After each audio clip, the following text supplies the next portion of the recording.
Hello, my name is Kent Wong with the UCLA Labor Center, and this is week 10 and the final week of our course on nonviolence and social movements with Reverend James Lawson Jr. And this is also the end of the school year for UCLA. So we are here to celebrate some of the extraordinary young people who will be graduating from UCLA in the coming week. And it's been a challenging time for all of them, especially during the pandemic. And we really give them tremendous credit for their perseverance, for their dedication, and for their commitment in graduating under these very challenging circumstances. And we wish them all the best as they proceed with either their graduate studies or proceed with entering the workforce or exploring what they want to do in this next phase of their life. So usually when we have these sessions in person, our last day of our class on nonviolence and social movements provides us the opportunity for our students to have a very thoughtful dialogue and conversation with Reverend Lawson. And our students really look forward to this because they really value the interaction, the dialogue, the back and forth with Reverend Lawson. Unfortunately, because we are teaching this course online and we have not been able to have the face-to-face interaction that we generally enjoy, we asked select students from our class on nonviolence and social movements at UCLA to prepare a very short video. And the video shares both something that they learned in taking this class, and they end by posing a question to Reverend Lawson. So we're going to key up the videos. We will watch them together, and then we will provide an opportunity for Reverend Lawson to respond to each one in turn. So are you all set, Reverend Lawson? Yes, yes, yes. Great. So why don't we roll the first video from two of our students that did this video together.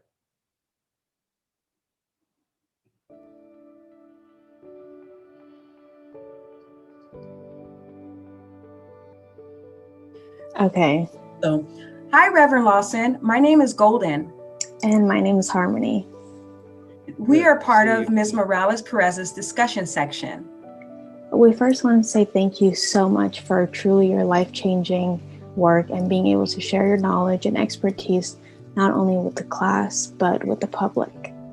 Yes, and some of the things we learned this quarter were the importance of fundraising, divestments, boycotting, and building awareness for nonviolent social movements. You've participated in a number of nonviolent social movements. We are particularly impressed with the fight against apartheid in South Africa, where individuals faced further violence and oppression on their pursuit of equality. Right. And here in the United States, we are seeing laws and statutes being changed rapidly, many in response to the BLM and anti-oil pipeline movements. These are making peaceful assembly and protest harder. For instance, we found that new laws and penalties are being put in place in places like Indiana, Kansas, Kentucky, Louisiana, Mississippi, Missouri, Montana, just to name a few. These penalties are for protests near critical infrastructure, near gas and oil pipelines, in addition to seeing things in Florida and Arkansas, where they've changed the definition of riots and rioters and have new penalties for protesters who block traffic, for instance, making it so that individuals might be ran over during protests. And even on a local level, many of us in this class are trying to make differences in our own communities, including myself. I am a co-founder in a social justice collective in my small suburban town, and our current project is creating a community art project made by the youth of the town to share their perspective and their interpretation of what racial equity is and what we as a society can do to further that. but we're having a lot of trouble working with the city because of the youth's depiction of police, a negative depiction, but an accurate one. So our question is, what advice or tactics would you suggest for the new wave of American social activists in the face of further censorship and oppression? Thank you. Thank you.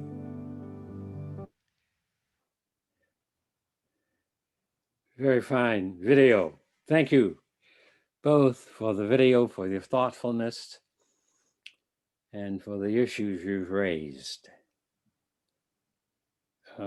It's a very significant issue, and I'm going to try to give an unqualified answer.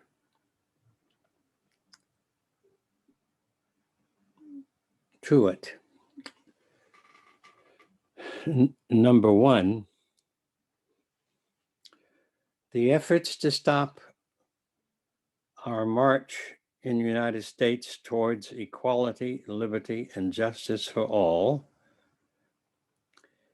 cannot succeed, especially today, if we, in the struggle, create the most disciplined, nonviolent, single-minded movement that the nation has ever had. This is something that we taught all the time in the 50s and 60s, that when the opposition says we're going to burn a bus, we organize and say, we restructure, reorganize our focus and say, burning the bus does not stop us. You say you're going to have white mobs around the sit-in at Harvey Department Store in Nashville. Well, then we will take your violence because our discipline will not allow you to succeed. So all the opposition in my mind must be faced with and by those of us who see that we must dismantle the wrong and we must propose the new ways of living together under justice and fairness. So my first frontline response is that the future is going to require, the present and the future requires we in the struggle becoming more strategic in our demands, more disciplined in our nonviolent effort, and more prepared than ever to say to censorship, we will not be censored.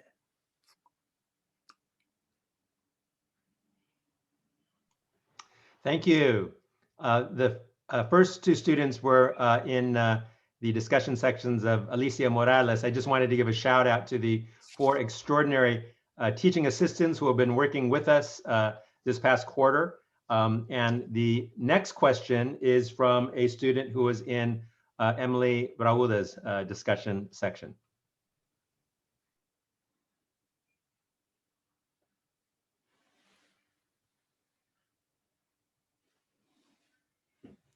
Hello, Reverend Lawson. First of all, I want to start by saying thank you for the opportunity for letting me, allowing us to learn from you, Kent Wong, and all the guest speakers that y'all brought to the class. I really feel like the knowledge and experience y'all expose us to widen, at least personally, widen my eyes to better approaching and strategizing things. I hope to be able to use this in the future, or the near future, to continue the work and help the work that you guys have been at for so long. I also feel that you guys maintaining your connections and friendships after all these years is a true testament to your dedication to your causes and to helping each other out. I really feel like it's inspirational to see you guys also be able to smile, continue to smile and crack jokes, and just maintain positive spirits to keep it going. I feel like I changed my personal views a lot because of this class. It was also real interesting learning more in depth at how nonviolent protests were planned and see why they have been able to be so successful. Considering how they generally require the participation and organization of a larger number of people, how can we seek to mobilize nonviolence when the opposition's first instinct may be to resort to violence?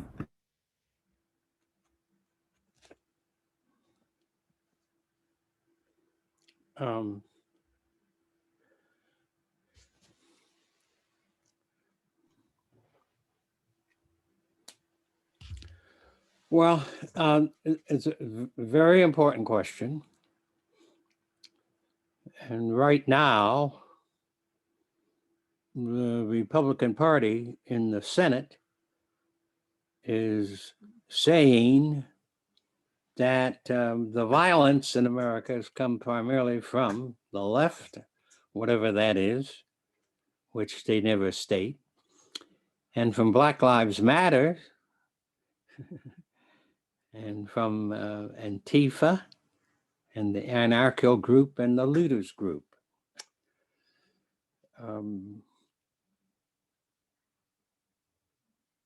But the Republican senators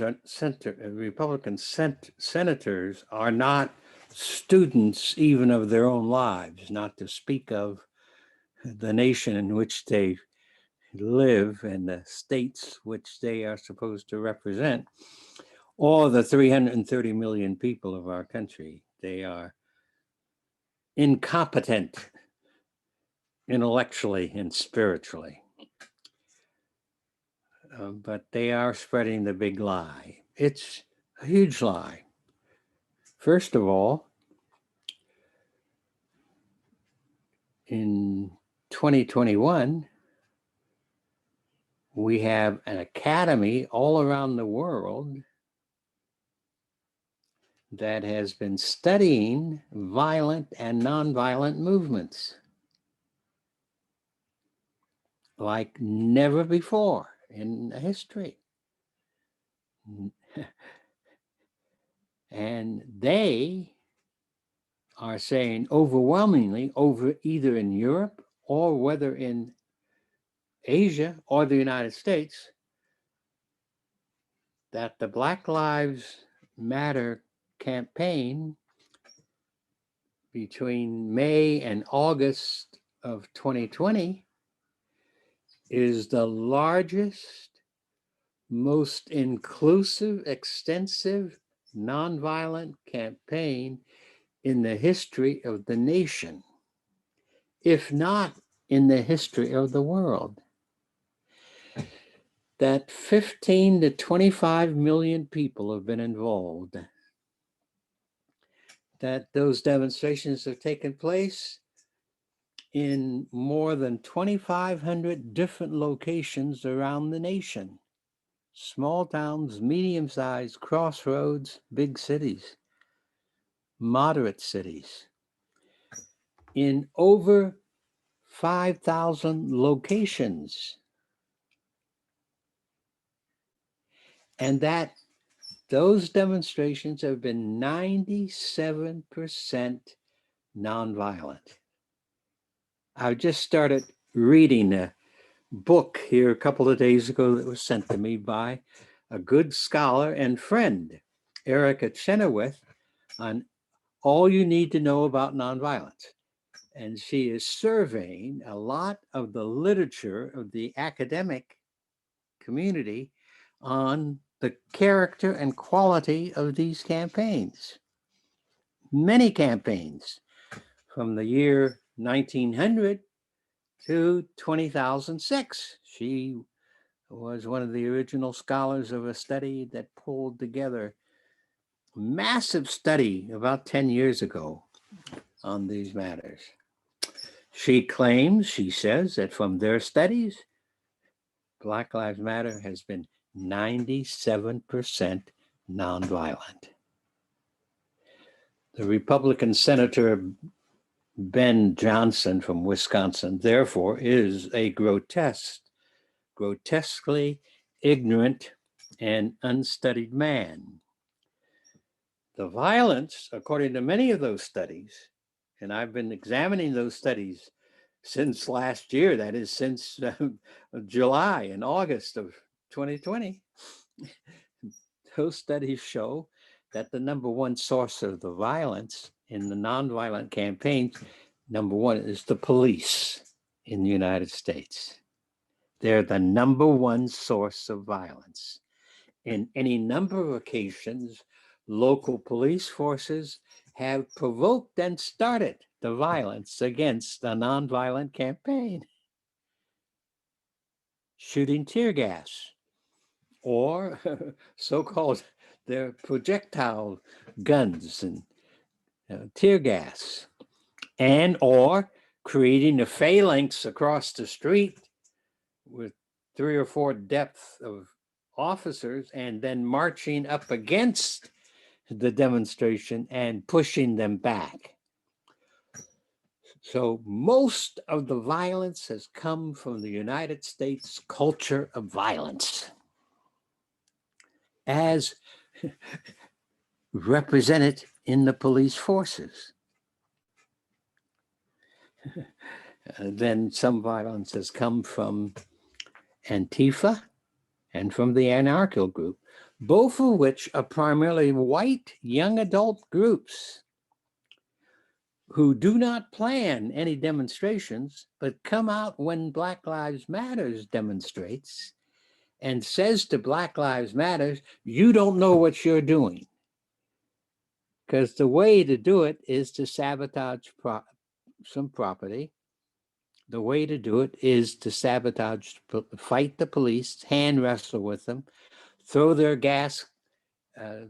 tear gas containers back at them, throw rocks at them, firebomb.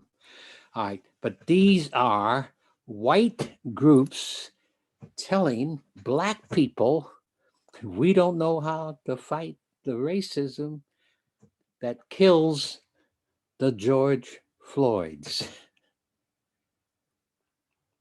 They themselves are racist from their very approach.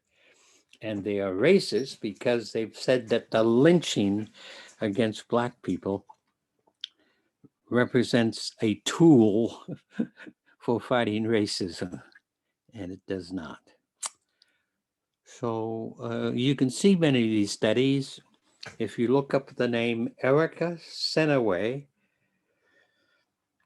in a search mode, you will find her name around a variety of op-ed pieces in newspapers from the 2020 into the 2021. And you will see also that she's just published this new book in which she summarizes many of the studies around the world on violent, nonviolent campaigns and shows the effectiveness of nonviolent campaigns. Nonviolent campaigns in the last 100 years have been 56% more effective than violent campaigns. The violence hasn't worked. Take a look at Libya or the Middle East. Violence does not work. It only kills, destroys, and devastates the country, beats up on women and children mostly. Does not work. And Professor Chenoweth from Harvard University was probably the foremost scholar who has collected a monumental amount of data across 20 years now of her work that shows that nonviolence does not work. And most of the change in the world in the last 30 years, and I mean all around the world, the last 40 years, 50 years, has come from nonviolent movements. Nonviolent movements are more effective, more competent, more disciplined. And I would say one other thing about this, nonviolent movements allows women and children to participate. Women don't like participating in stone throwing matches with the police, generally speaking. And one of the powers of nonviolent struggle as over against violent struggle is that nonviolent struggle encourages women to join the movements. No woman wants to get out in front of a police line and pick up stones and throw stones at the police. And when that happens, they are discouraged from showing up.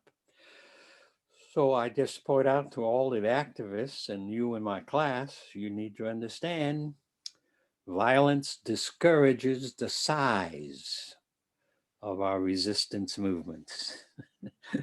Nonviolence allows women to freely participate.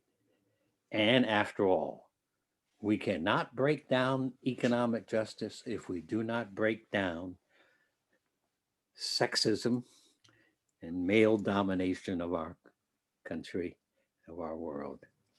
They go hand in hand. Racism, my primary thesis in the last few years has been that racism, sexism, violence, and plantation capitalism are the four great destructive forces out of USA history that dictate too much of how too many Americans behave.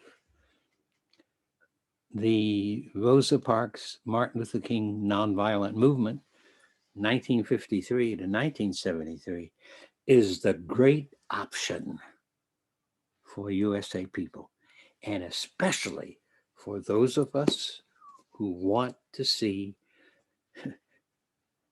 the abolition of evil and the emergence of new ways of living together with equality and access, and justice and truth as primary social values. Thank you. So this is a very strong theme that has come out in this class, not only this year, but over many years.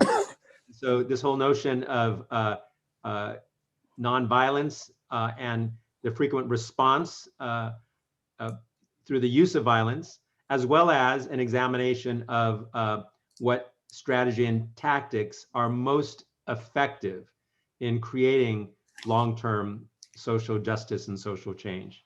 So the next video is from one of Lena Wang's students, one of her discussion sections, and is also relevant to this whole notion of the use of various strategy and tactics. So let's watch the next video.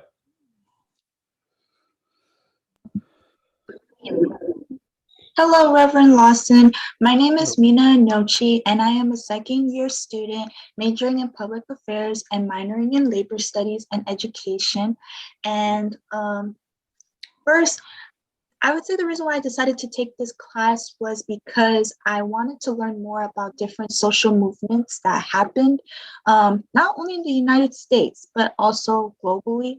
So it was very interesting to learn, especially because I have limited knowledge about certain social movements because the high school curriculum, there's a lack of diversity, and it is very focused on a Eurocentric European narrative and stuff of that sort. So the only social movements I really did learn about was the civil rights movement, Martin Luther King, Rosa Parks, and the Great Boycott, and that was it. And then the book was closed. But the big three people I always learned about was Martin Luther King, Rosa Parks, and Cesar Chavez. That's it. I never heard of actually someone named John Lewis. I didn't know about Dolores Huerta.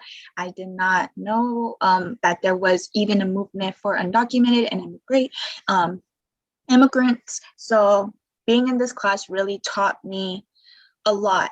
And most importantly, about nonviolence. Nonviolence, it's a power, especially because it's something that is not easy to practice.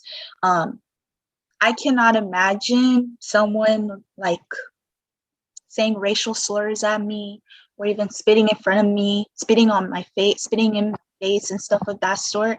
And I had to stand back and let that happen and practice nonviolence. So being in this class, learning from you really taught me that nonviolence, it takes a lot, but for the sake of peace and also the overall message of whatever goal a group is trying to seek, nonviolence often tends to be the best strategy. And the reason why I say message is because someone once told me that when you are making like a lot of noise or violence or stuff of that sort, it could distract the overall goal that people are trying to achieve. But in the sake of nonviolence, there's no way you could be distracted if no one's being violent and stuff of that sort. So honestly, there's strength in nonviolence, and that's something I would definitely take away from this class. I would also say that this class was very applicable to my own personal life because I am in a lot of like community engagement forms of advocacy, especially student initiated ones. Currently, I'm working with this like student initiative called Diversify Our Narrative to diversify the narrative and incorporate diverse anti-racist texts and stuff of that sort. And just learning about learning the role that nonviolence played in a lot of these social movements, it's very critical because that's something that is never really highlighted in the high school curriculum. It's just this group was trying to seek liberation and they did these steps. However, these steps always appeared to be violent, honestly, the way I was taught. But learning from you that these steps were that these steps were actually not violent was very insightful and inspirational too, because it makes me ask the question, even though many groups are still trying to seek collective liberation, we are still trying to seek this collective liberation in a nonviolent way. So the questions I would like to ask you are, what are your thoughts? First and foremost, when I learned about this historical figure, Malcolm X, in high school, he was taught in a very negative way as a violent person who was angry and stuff of that sort. However, I had the opportunity to really, really learn about who Malcolm X truly was and his ideas and stuff of that sort. I was wondering, what are your thoughts on Malcolm X's practices and ideas, especially when it comes to the phrase, by any means necessary? He definitely wanted African Americans to receive full collective liberation and stuff of that sort. But he had this idea of by any means necessary to accomplish this. And also the Black Panther Party, which was an organization that also did like walk around with guns and stuff of that sort, with the same idea of we need to defend ourselves and stuff, and by any means necessary, whatever it takes. So I was wondering, what are your thoughts and ideas about the Black Panther Party and Malcolm X? That is all I really, really want to know for now, but thank you so much for this opportunity. I really appreciate it, and I hope you have a great day.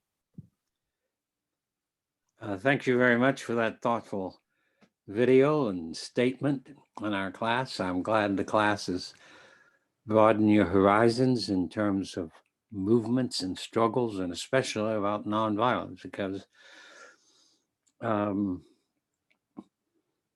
nonviolent struggle, nonviolent history, nonviolent philosophy, theology, tactics, strategic thinking is, in fact, in my judgment, the best way for a single person, me, to function as a human being. I've found great joy and great satisfaction in walking the nonviolent, discovering, I should say, and walking the nonviolent pathway, what I also like to call soul force and love force, life force. So,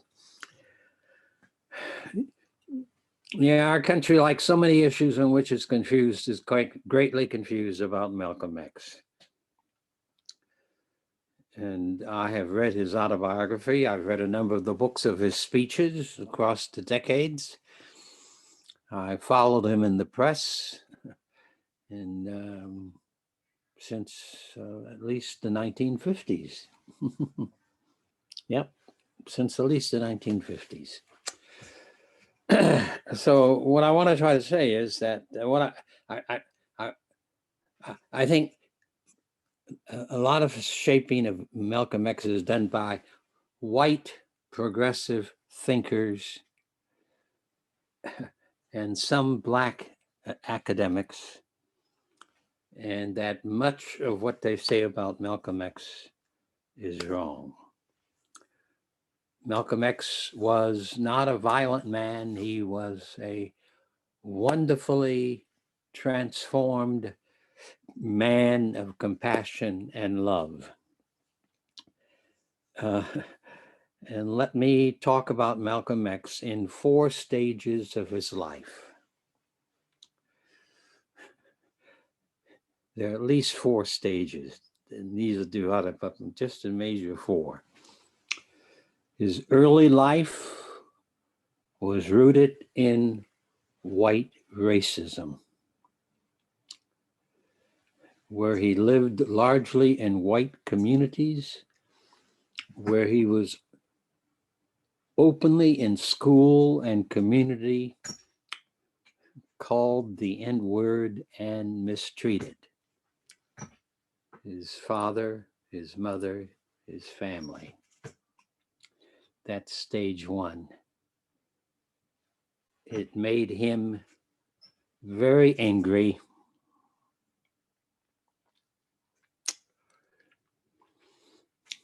In those early years.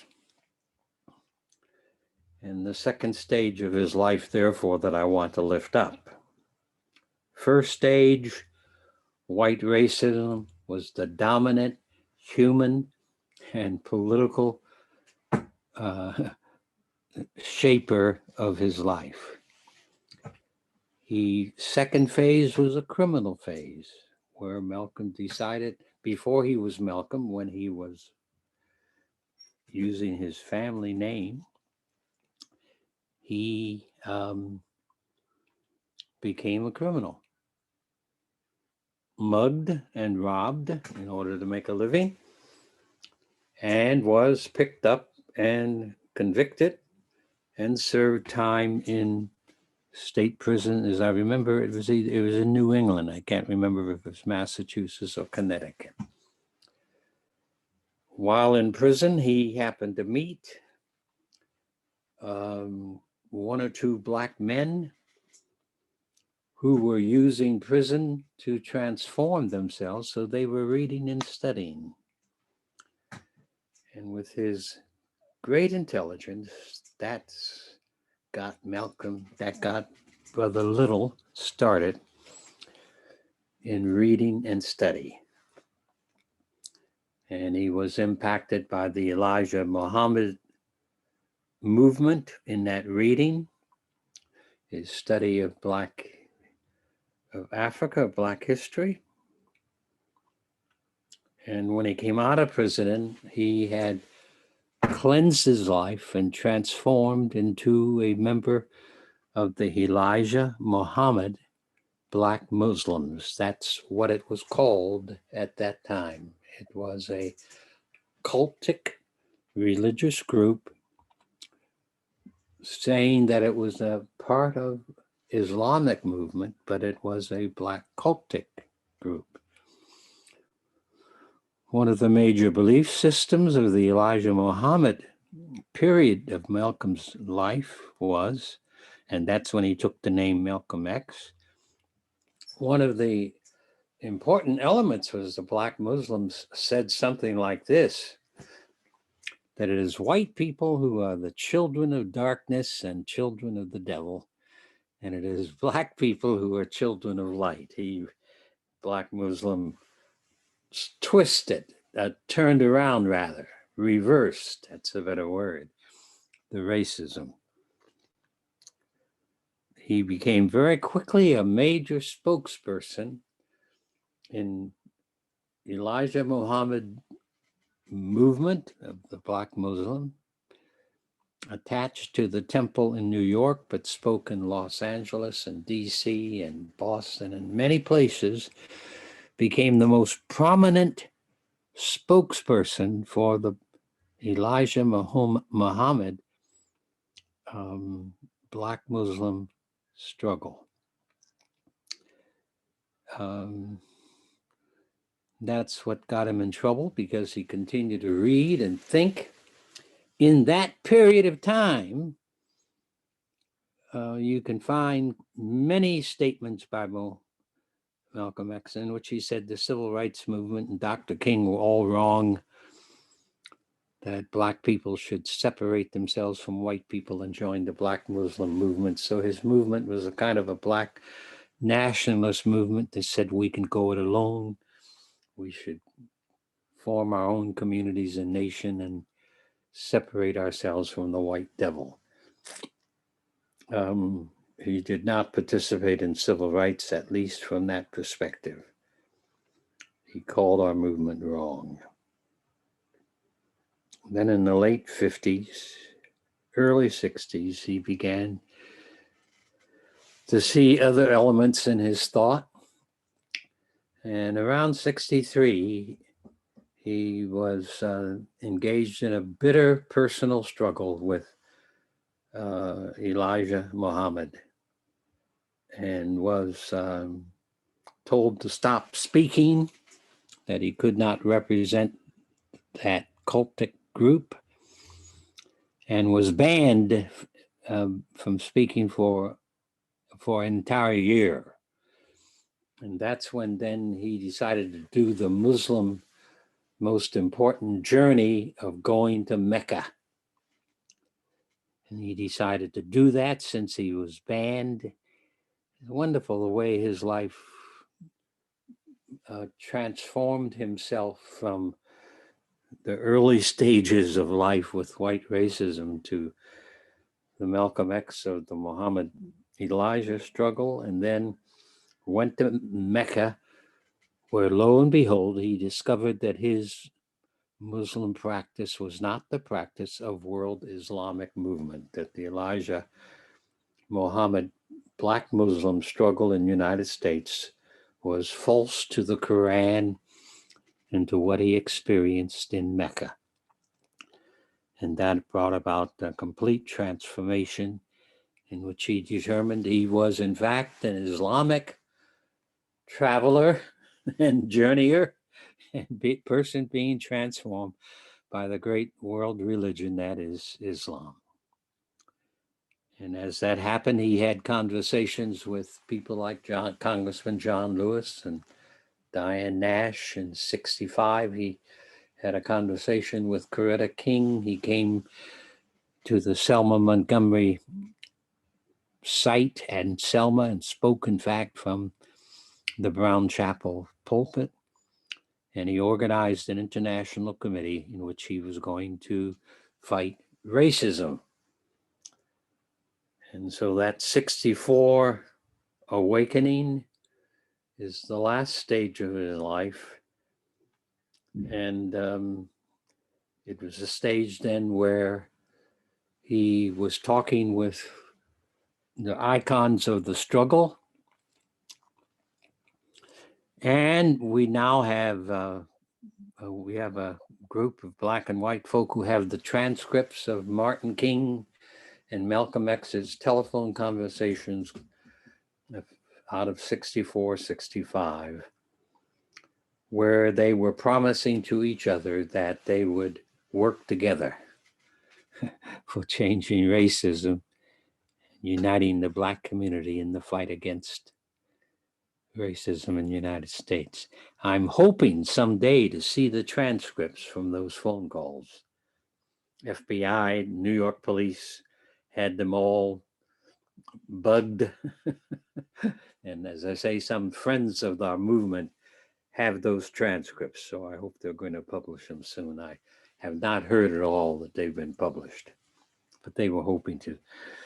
So in the last stages of his life, then, the split with the Black Muslim cultic group involved a fierce animosity towards Malcolm X, and they plotted his death, and the FBI joined them in helping Black Muslim assassins to kill and assassinate Malcolm in '65. So that brings me to my final point. The politics of assassination of the 1960s. Assassination of John Kennedy, the assassination of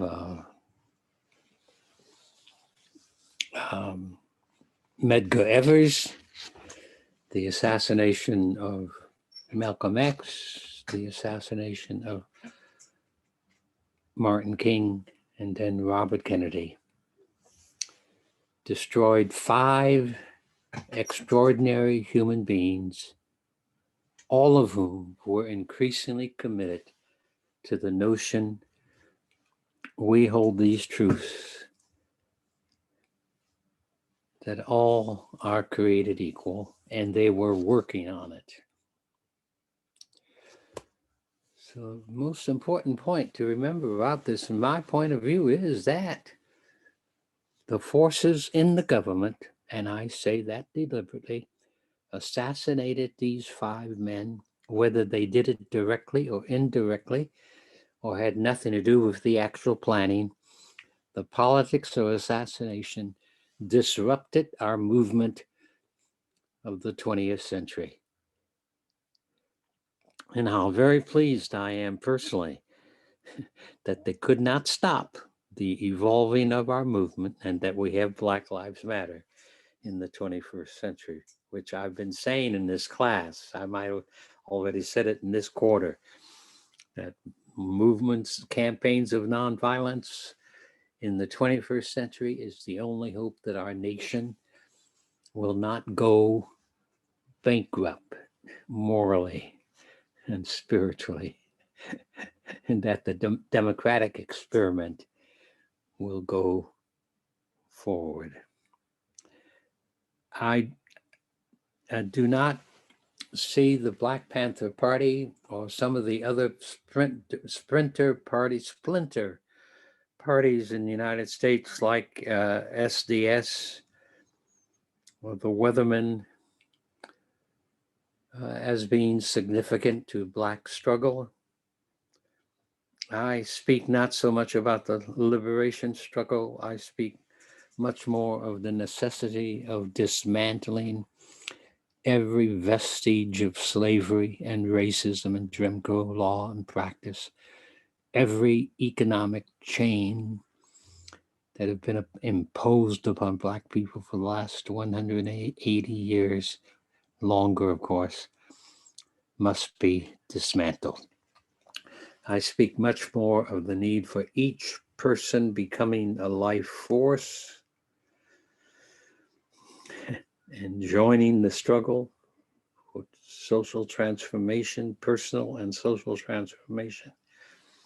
I speak much more of the battling the evils that have too long oppressed too many people, and today kills millions of people around the world, whose deaths seem not to bother at all the Chamber of Commerce in the United States or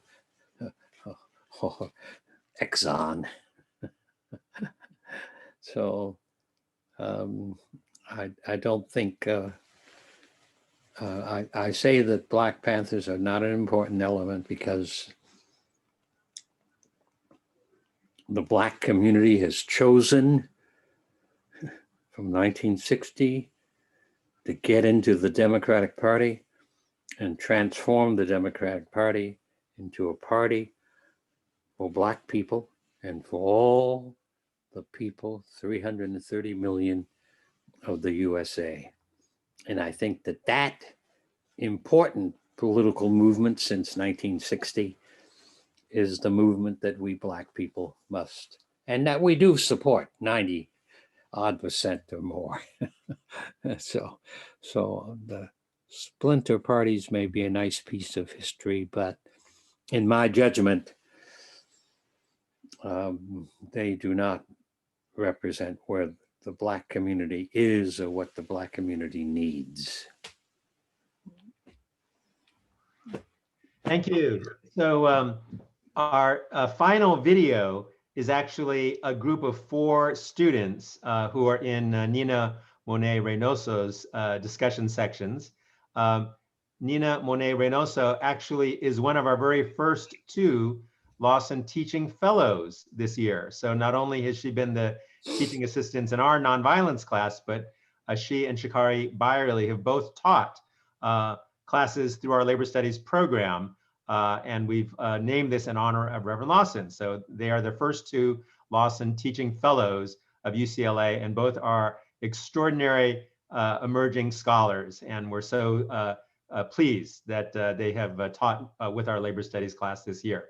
So the final video is with 4 students, and they have snuck in 5 questions altogether. So we're going to play the whole video, and then we'll allow Reverend Lawson to address the last 5 questions.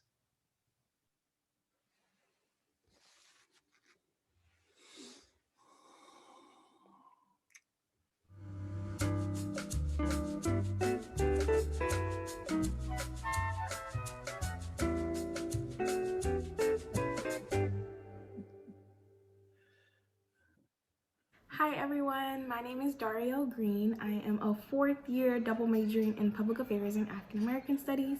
I am taking this course because it is fulfilling my last elective requirement for the AFAM major, as well as I am super interested in social movements and social justice.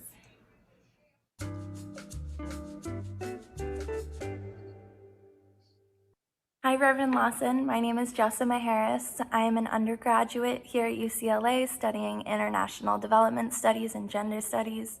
I'm taking this class because I'm passionate about collectively organizing for social change.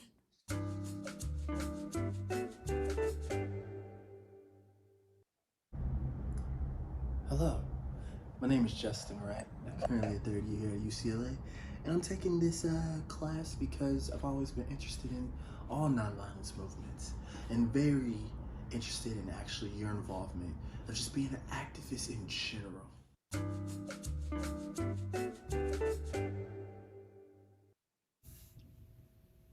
Hi, my name is Adam Robinson. I'm taking this class as part of my requirements for African American Studies. I really have appreciated your involvement in teaching the philosophy of nonviolence.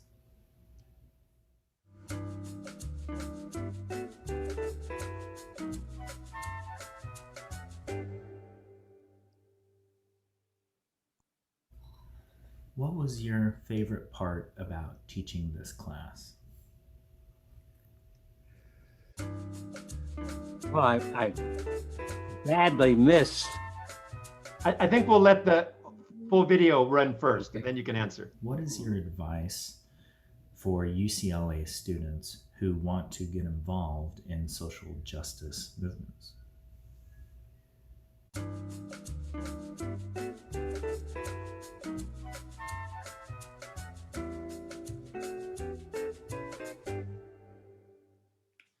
My question for you is, you've taught generations of students the philosophies of nonviolence, and in this time I'm sure you've encountered students who have different philosophies than your own.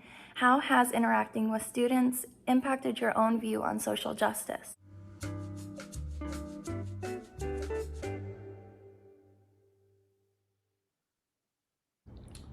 I actually have a question for you, Reverend Lawson. And excuse me, I have to get it off my phone because it's a very well-detailed question. Just want to make sure I don't butcher it. But I'll have to say, what are your views on the trajectory of racial and gender inequality in higher education? And what are your hopes for the future?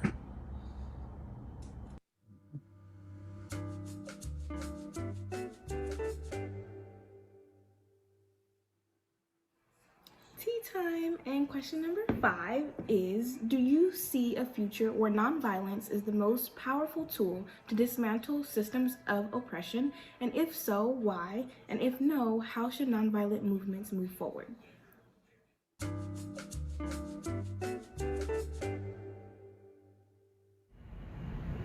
Thank you so very much for sharing your time and your experiences with all of us and with those even outside of this class. Thank you so much, Reverend Lawson, for teaching us this quarter and for joining us for tea.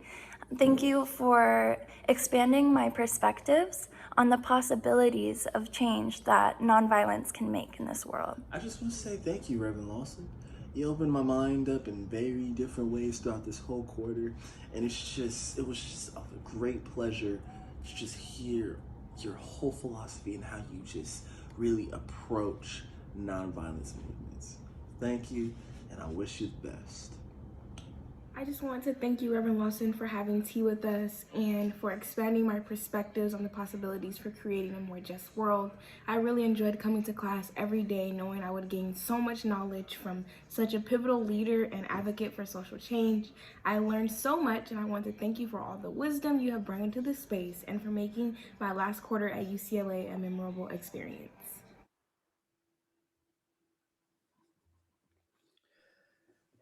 Well, again, Kent, I'm sort of bowled over by the quality of these videos, and by this video number 4 and the 5 issues that they've raised. They're all have been just wonderful. Great issues. It's clear that this class has been dealing with some of the critical issues that you and I have been raising now for 20 years at UCLA. I want to say that one of the reasons you and I have been teaching this class for 20 years is that the Academy, across centuries of work, the Academy has not pulled out of the history of the world and of the human race the nonviolent histories. And this really only began with Mohandas K. Gandhi around 1906, 1920, 1906 in South Africa, 1920 in India. It's back in India again. And his international intervention in the academic, spiritual, moral world, political world, his 50 years of experimenting with nonviolence. And of course, Gandhi is the one who coined the term nonviolence, which is not supposed to be adding an N-O-N to the word violence, but becomes a one word, nonviolence, in which the non is no longer the English no or the English non, but the non is a positive affirmation of not simply anti-violence or primarily anti-violence, but of a whole science out of the human family's history that demonstrates the multitude of unknown people who campaigned against conflict and evil through what we now can call nonviolent struggle. The Academy has been slow to measure that and to talk about it, but it's in the history of the human family. So our teaching this class has been an effort to acquaint people with, in a sense, the very first generation. This is now only, at the most 100 years that the term nonviolence, as proposed by Gandhi, has been used. So our focus has been to get that into the picture of organizing. And I have to tell you, I don't like the word collective as much as I like the word community or communal, because we have to build the beloved community in our homes, in our congregations, in our unions, in our classrooms, in our universities. We have to create the kind of human community that all human beings ought to be living in. What was your favorite part of teaching this class? I have to say that it is that the favorite part of the class, I miss greatly the chances of being in the class and of seeing people face to face for 10 weeks and maybe more. That power of our human juices, is robbed by the pandemic. But besides that, my favorite part this academic quarter has been, in fact, I feel very keenly about the high level of our class presentations, our conversations. I think they've had a richness and a depth and an intellectual power that has impressed me personally, and that it's challenged me as never before. So that would be my favorite part.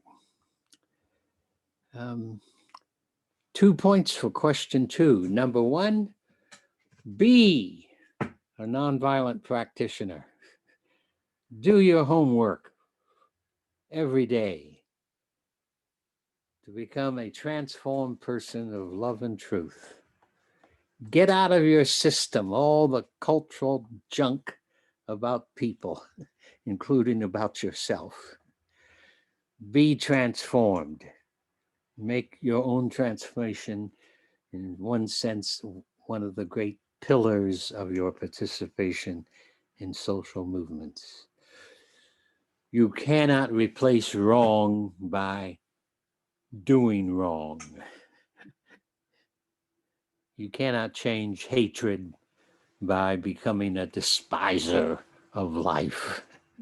That's one of the great teachings of nonviolence. So engage in the personal homework of soul and mind and heart and character, capacity of life. You have an unlimited capacity for life.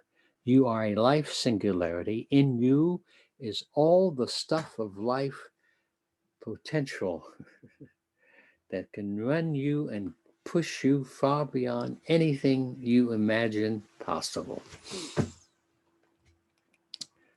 That's part of the nonviolent journey. So I would say, become. I don't know if I quoted this at the beginning of the class, but a favorite quote of mine is, to be what you are and capable of becoming what you are becoming is the single role, ROLE, the single purpose of life. And each of us are given that singularity purpose. And it goes on for more than 9 decades. I'm 92, so this is my 9th decade, and it hasn't stopped. So be transformed and then be transformative.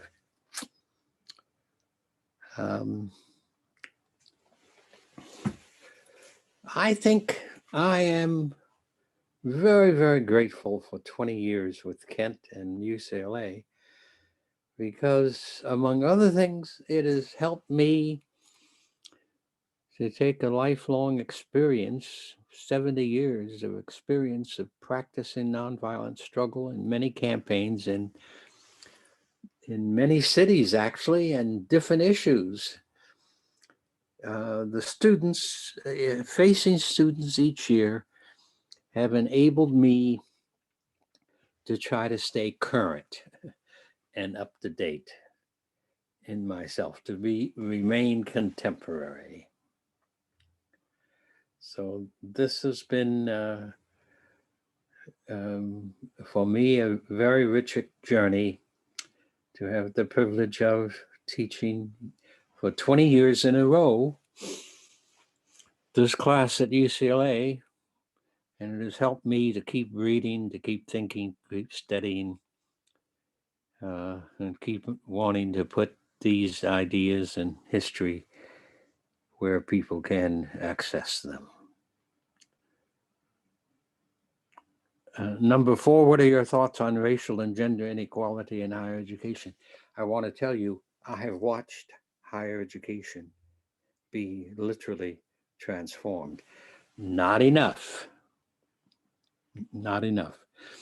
But my peculiar history as a high school and college student was that I had the chance to visit college campuses in high school for conferences of one kind or another, for church conferences, and for speaking engagements also. So I started visiting colleges like Oberlin and Ohio Wesleyan back in the late 40s, 47, 48, 49, 50. My first visit to the University of Texas was 1953.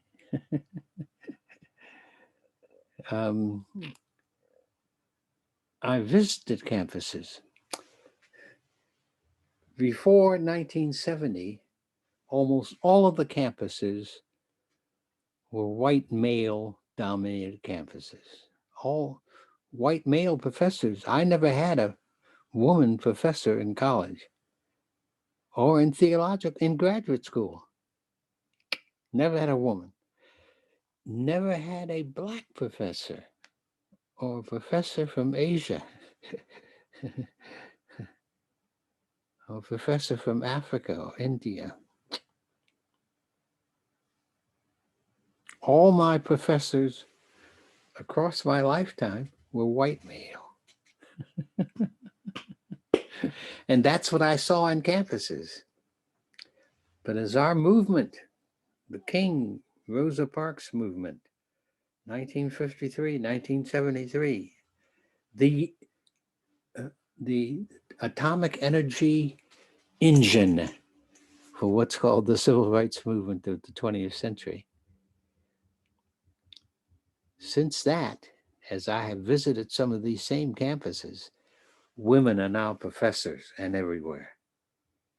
Women of color are there. The campuses are no longer white male, especially I visited 10 state campuses of universities in Texas in 1953 in a special situation, February and March of 1953, before I went to India as a coach and phys ed teacher and Methodist missionary. They were all lily white. My hosts were all white. And now, in the 90s, in the 21st century, to go back to these campuses, and I've been back to them in various categories. I've been back to Oberlin and to Baldwin Wallace, which was my college, to Allegheny, to Ohio Wesleyan. Been back to any number of colleges where they bestowed honorary doctorates on me. And to go back in the 21st century is to see a different university. So the students at Howard University in March of 1968, who were the first student group, they came out of the sit-in campaign, or they were the same students who did the sit-in 1960 in DC. They told the university the curriculum must become more relevant to human life and to the world in which we live. They did that in the spring of 1968. And that's the cutting edge where the universities must go.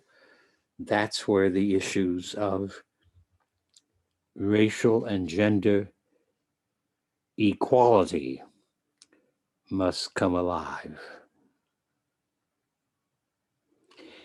And just as I see the magnificent power of Black Lives Matter across the country, evolutionary from the 20th century, I see that the future promises us even more.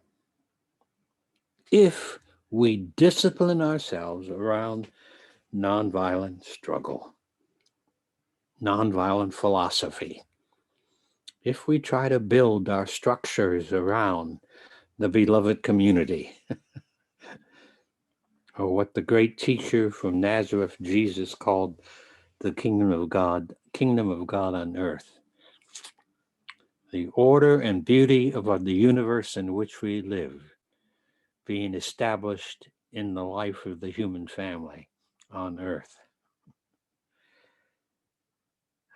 So I have a strong hope that if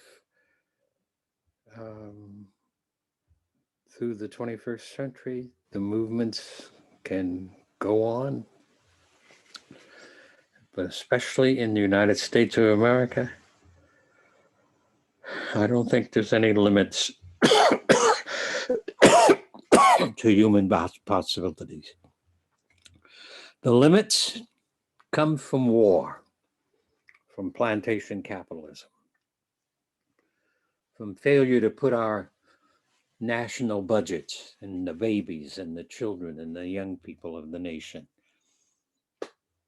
the failure to establish economic justice, the determination from January 6, 2021, the determination from a certain set of people in the United States that violence is the way forward, racism is the way forward, white supremacy. If I think they have no toehold. If they succeed, they will destroy the country.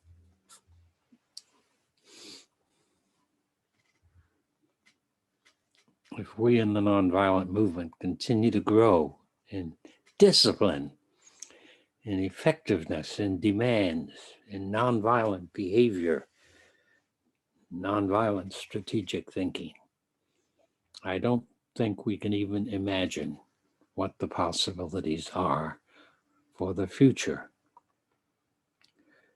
The teaching of nonviolence on my part is a call for a change in the paradigm of Western civilization. I'm not speaking now for Latin America or Mexico or Africa or Asia. I'm speaking for Western civilization. Western civilization must change from violence to soul force, from hatred to compassion, from war to the things that make for peace, from economic cruelty and torture to economic justice and fairness. Western civilization has to disarm itself. United States, 800 military bases in more than 100 countries. More guns, more planes, more battleships than the world has ever known. Our country must move from racism to sisterhood. must move from guns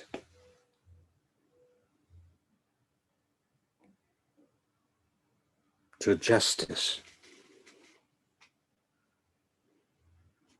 must move from producing homelessness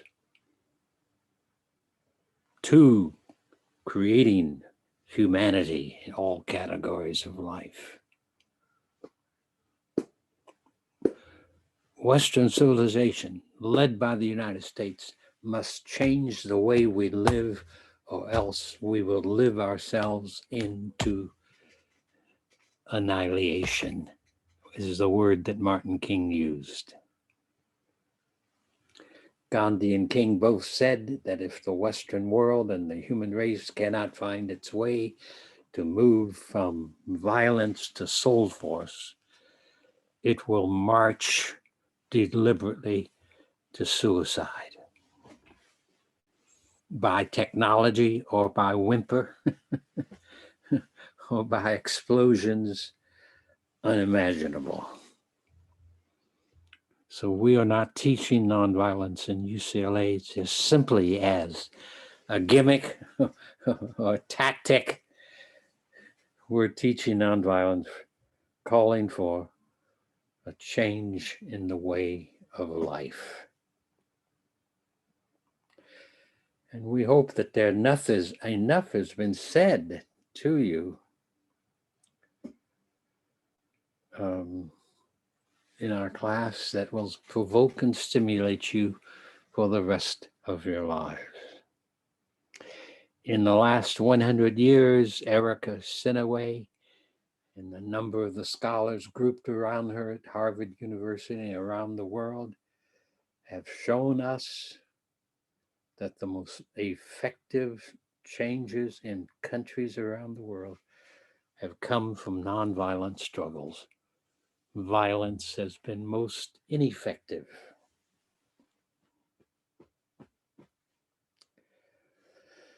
Those studies were not available to me in the 1960s, but I could have predicted that that's exactly right. Because violence doesn't create life. Violence perpetrates death.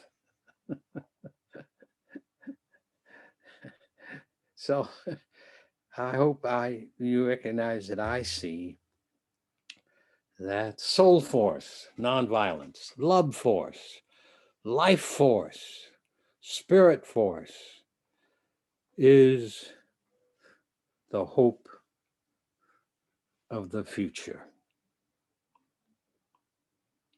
And since we're only 100 years old, bringing this to the attention of people, you can be in on the ground floor. The first 100 years,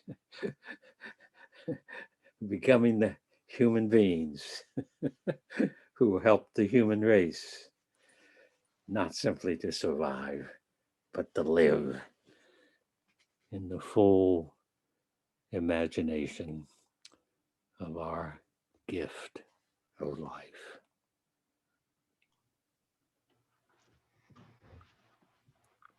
Thank you so much, Reverend Lawson, for these 10 extraordinary weeks of this course on nonviolence and social movements. I wanted to thank our 4 outstanding teaching assistants who have worked with us these past 10 weeks. I wanted to thank the students for submitting those wonderful videos and for your thoughtful and provocative reflections and questions. I wanted to thank Chris Jang, who has been our IT specialist, working behind the scenes every week to ensure that we could not only share this class with the 200 students at UCLA enrolled, but the hundreds and hundreds of people across the country who have been joining us each week. My final announcement is that the building that you see behind me, the UCLA Downtown Labor Center, is currently in the process of receiving a major allocation, if all goes well, from the California State Legislature, signed by the governor of the state of California. And if this funding succeeds, which we believe it will, we hope to rename the building the UCLA James Lawson Jr. Worker Justice Center in the coming months. And I've had the privilege of teaching with Reverend Lawson for the past 20 years at UCLA. He has been a tremendous source of inspiration and hope and vitality for not only the students of UCLA, not only the labor and community organizations and broader social justice organizations of Los Angeles and throughout the country. But we hope that the renaming of this building and the establishment of a permanent home will ensure that this work will continue for many generations to come. So thank you so much, Jim. It's been such an honor to work with you. Thank you, Ken. Thank you. Could not have happened without you. You are the genius behind it. We'll go forward, and I'm so sorry that we haven't had the chance to get acquainted with so many students, but we wish all of you well as you continue your academic work, and as you graduate, and as you form and shape your lives. We want you to be safe, but also we want you to have exciting lives of personal change and struggle change. I completely agree with that sentiment, and congratulations to the graduating class of 2021. And for those who are returning, we look forward to the return of in-person instruction beginning fall of 2021. So please keep in touch with Reverend Lawson, with me, and with all of our friends at the UCLA Labor Center. Thank you.